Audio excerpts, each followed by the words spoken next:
Welcome back to another episode of the Gun Collector News. I'm John Patton, and shout out to everyone that decided to get subscribed to this channel since last week. I would love to have your help in getting this channel to 400,000 subscribers on YouTube. So if you haven't yet, get subscribed for your source of weekly gun news. Now, the actual news. We'll start this week off with a bit of a victory in the courts.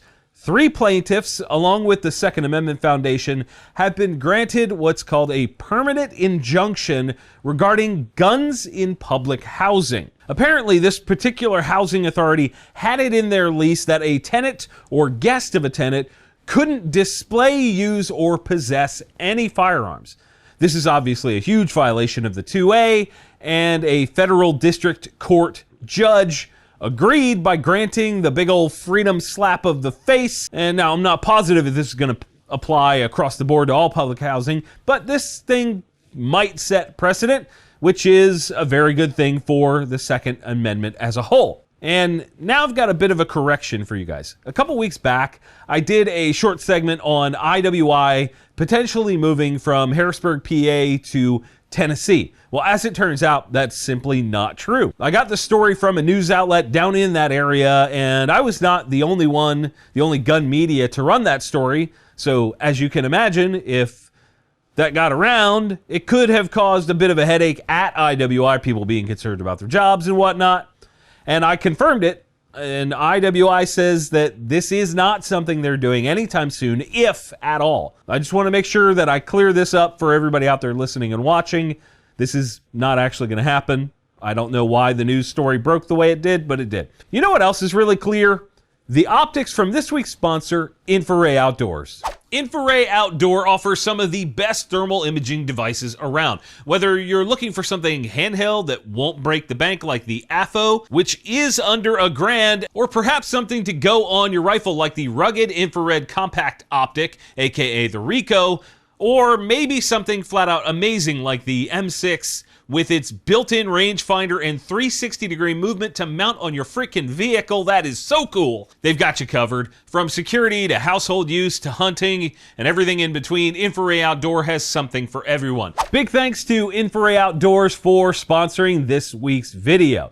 In gun accessory news, Black Collar Arms just released a new chassis for the 1022 Takedown called the Piglet. What a good name. Their names are always really good.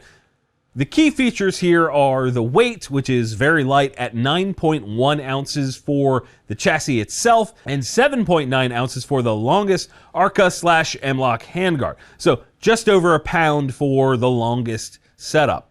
Then you have a set of screws in the rear of the chassis that lock into the receiver and kind of tighten that up more solidly than a pin, at least that's what they say. It's also got some upgraded hardware over factory and some other nice to haves like a pick rail on the back for a brace or a stock. And here's the part that anyone outside of the 1022 fandom might get surprised by. The MSRP on the chassis without the handguard, without a stock, is $400. And the handguards go from about $120 to $160 depending on the size.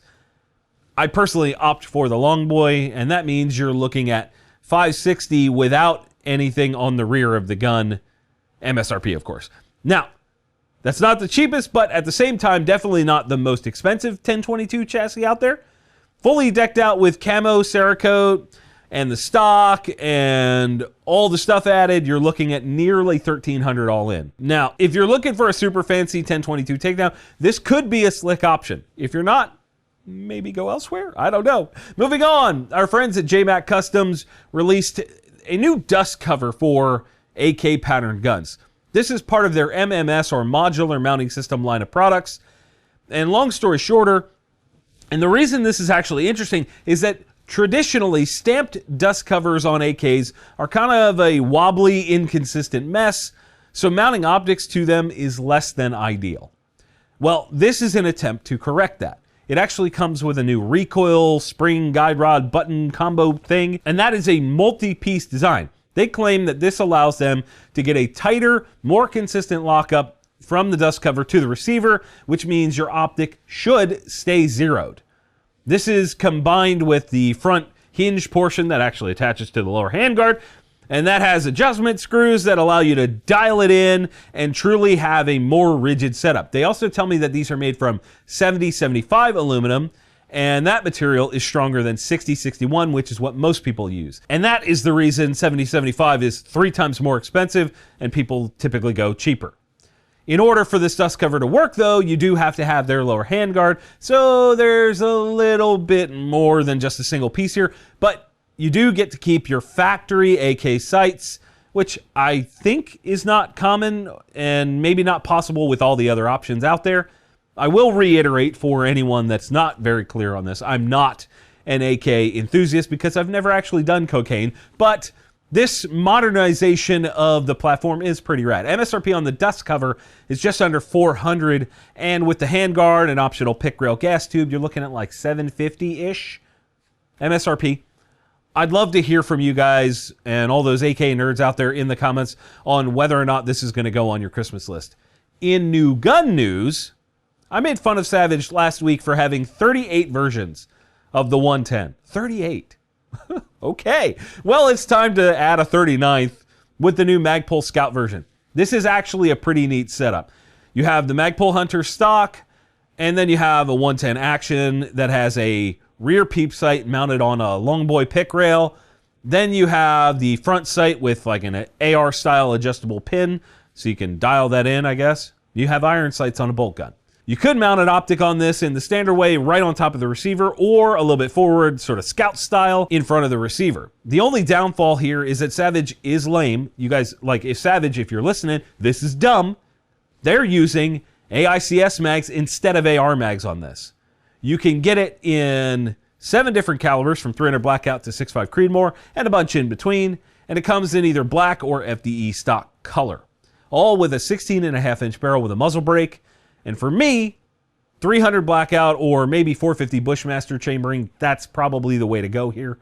I don't know why you would get a 16.5-inch 6.5 Creedmoor. That's dumb. MSRP on this gun is $1,100. Bear Creek Arsenal released a new version of their BC-15 pistol. This time, it has a 4.5-inch barrel. It's chambered in 5.56. MSRP is $512. First off, my friends at Engage Armament did this years ago with their chode upper that you can see right there on that. That gun is called Project Atrocious. I've owned that gun for a long time, and it's the worst AR-15 that's on the planet right now. It's just so dumb. I will say that anyone considering one of these Bear Creek guns, it's not going to be accurate. And that's not because it's Bear Creek, it's because it's 4.5-inch 5.56. It will throw tons of fire out the muzzle, and it's going to be a lot of fun. Shout out to Engage Armament for holding it down behind enemy lines in Maryland for such a long time. Those guys are rad. Check them out. In shotgun news, a company called Cole Pro just turned up the dial for one of my favorite shotguns of all time. This is the Beretta A400 Grand Lux. I've repeatedly called the A400 one of the best semi-auto shotguns I've ever fired, and they've taken it, added gold inlays and fancy Cerakote, and polished the trigger in action, some extended chokes on the end, a really nice upgrade, super nice grade 5 Turkish walnut furniture, and some oversized controls, all for the low MSRP of $49.90. Keep in mind, the MSRP on the low end of the A400 is currently $1,850, so they're adding, or they're claiming they're adding, over $3,100 in value with a new set of furniture, a trigger job, some Cerakote, and aftermarket chokes. I kind of call bullshit on this. It looks wonderful, but ain't no way you're going to double the value of that gun. I don't know. Maybe I'm missing something. This is something I have to think through sometimes. The cost of the wood, if you went to buy it, could be like $1,000 on its own because that's really nice wood. Cerakote could be another $400 to $600 with all that fancy scroll work. And then the trigger job, yeah, maybe I'm wrong. I don't know. Sound off in the comments, and while you're down there, hit the like button if you think my video endings are